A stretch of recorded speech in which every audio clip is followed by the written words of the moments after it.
इस्लामाबाद में वकला का एहतजाज कामयाब हुआ या नाकाम? वकीलों के एहतजाज के बावजूद सुप्रीम कोर्ट में जजों की तैनाती हो गई। तहरीक इंसाफ ने किसके कहने पर जुडिशल कमीशन इजलास का बाइकॉट किया?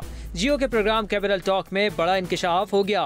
वकील रहनुमा अली अहमद कुर्द का कहना था, हमारे एहतजाज का असर हुआ, इसलिए जुडिशल कमीशन के 4 अरकान ने बाइकॉट किया। जुडिशल कमीशन के 13 में से 9 मेंबरान ने फैसला किया। आज सारी दुनिया में हमारा प्रोटेस्ट हमने रिकॉर्ड कराया और कितने उसका आप असर देखें।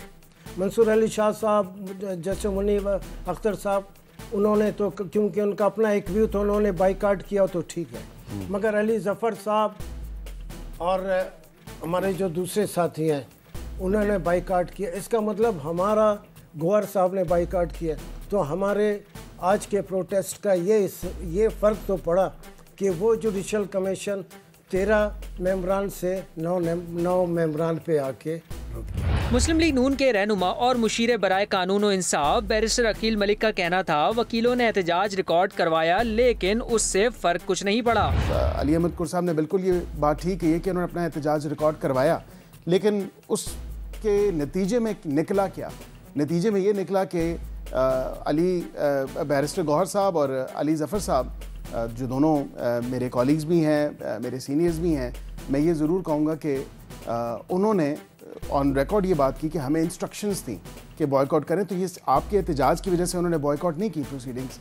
उनको कहीं और से इंस्ट्रक्शंस आई थी जो उन्होंने कहा कि हमने इसका बॉयकॉट किया। प्रोग्राम में सहाफ़ी हामिद बीर ने तहरीक इंसाफ के रहनुमा बैरिस्टर अली जफर से पूछा, किसके कहने पर इजलास का बाइकॉट किया गया? कहीं से आपको इंस्ट्रक्शन भी थी कि आपने बाइकॉट करना है? इंस्ट्रक्शंस इस हद तक थी कि हमें ये कहा गया था और ये हमारी डिस्कशन हुई थी कि अगर ये हमारी पोस्टपोनमेंट की बात नहीं मानी जाती तो फिर हम इस पे आगे मज़ीद नहीं चलेंगे। जो ख़त मैंने लिखा था, जो शायद शाया भी हुआ, आपने शायद पढ़ा भी हो जी, उसमें यही सारी चीज़ें बताई थी और जो कुछ कहा था ख़त में, उसके बाद पार्टी ने भी ये फैसला किया था कि ये पोस्टपोन ही होना चाहिए। प्रोग्राम में बैरिस्टर अकील मलिक ने सवाल उठाया, जो आज तहरीक इंसाफ जुडिशल कमीशन इजलास का बाइकॉट कर रही है, इससे पहले पेशावर, सिंध, इस्लामाबाद और लाहौर हाई कोर्ट के जजों की तैनाती में क्यों हिस्सा लेते रहे हैं? 26वीं आईनी तरमीम इसी पार्लियामेंट ने पास की, दोनों बोथ हाउसेज ऑफ पार्लियामेंट ने पास की। अब वो चैलेंज अगर हुई भी है, उस पर नोटिस इशू हो चुके हैं तमाम फ्रीकैन को, पार्टीज को।